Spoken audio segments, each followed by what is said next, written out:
क्या आपको पता है प्याज का पराठा बनाना कितना आसान है? तो चलिए बनाते हैं। प्याज का पराठा बनाने के लिए सबसे पहले हमें प्याज को स्लाइस में काटना है। उसके बाद ऊपर से नमक, अजवाइन, लाल मिर्च पाउडर, हल्दी पाउडर, धनिया पाउडर, भुना जीरा पाउडर, थोड़ा सा चाट मसाला और उसके बाद हरा धनिया डाल के सारी चीज़ों को अच्छे से मिलाना है। मसाले को रोटी के साइड में रखना है, इस तरह से फोल्ड करना है, फिर दोबारा से साइड में मसाला रखना है, फिर फोल्ड करना है।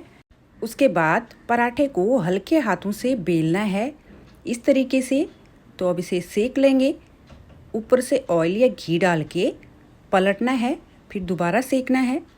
तो बहुत ही टेस्टी प्याज का पराठा बनके रेडी है। आप एक बार ज़रूर ट्राई करें।